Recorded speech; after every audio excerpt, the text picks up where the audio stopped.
Okay. Where to start?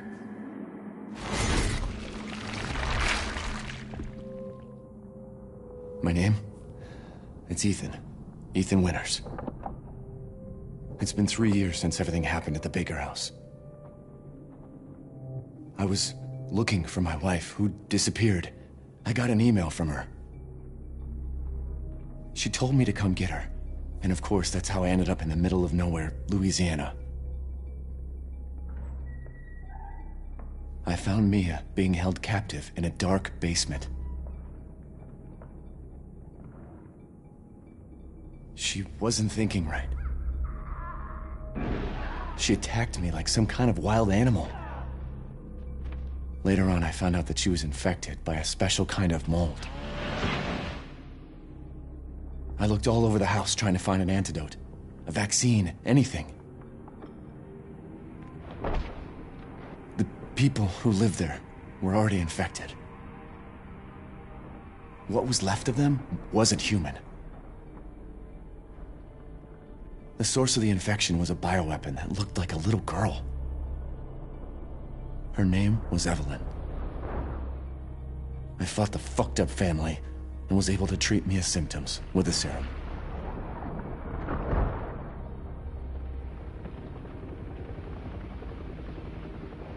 Then Chris Redfield and his soldier buddies showed up and saved the both of us.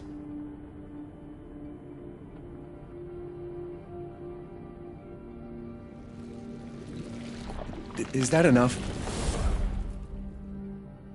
I really don't want to talk about what happened anymore.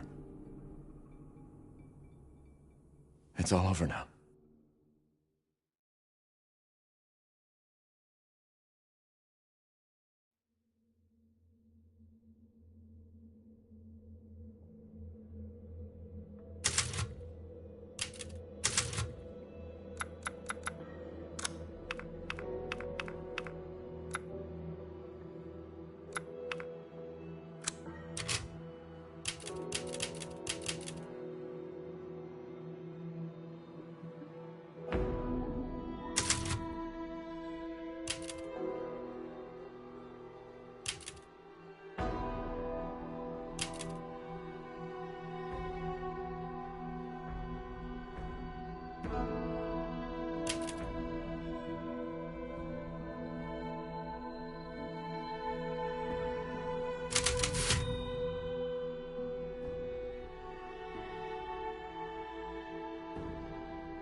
Long ago, a young girl went with her mother to pick berries for her father, who was hard at work.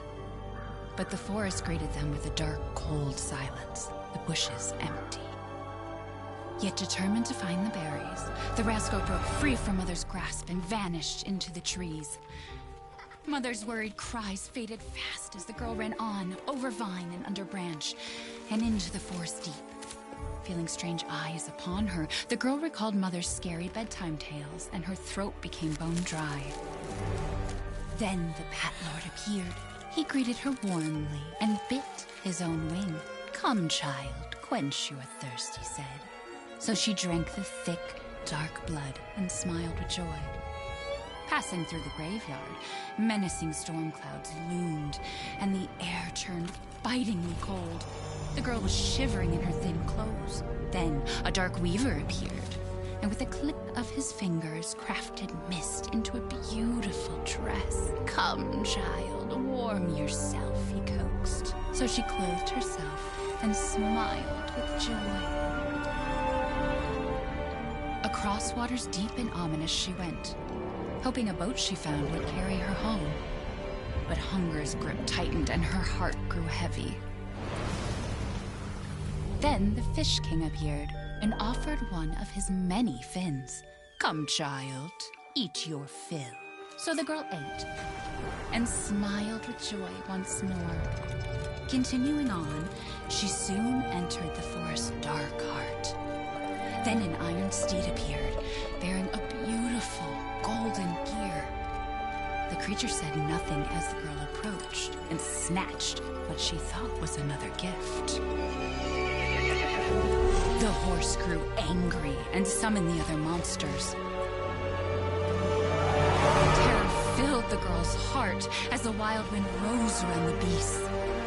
Suddenly, a witch appeared, dark yet regal.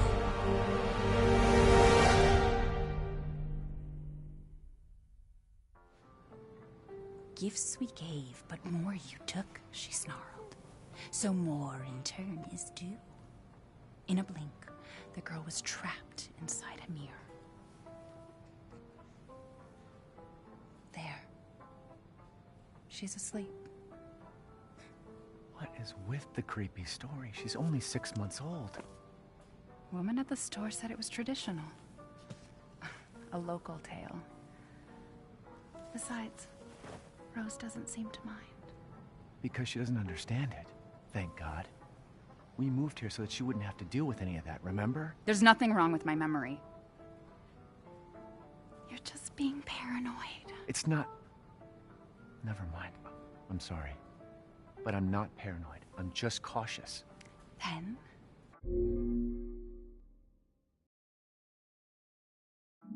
go cautiously take your daughter to bed. I'll finish dinner.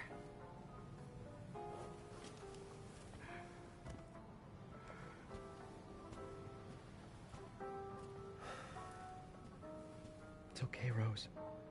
Your mother doesn't want to remember it. I can't blame her.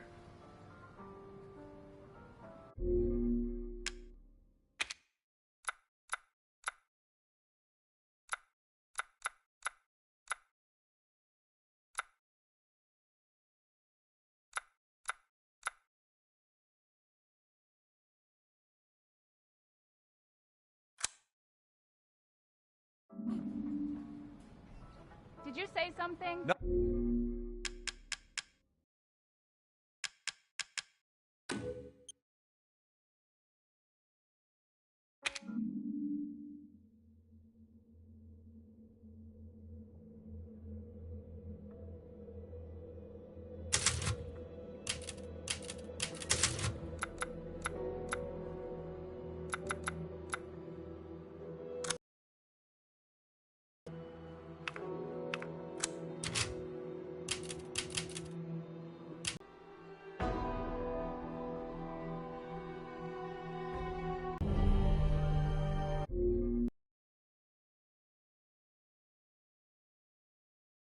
She snarled.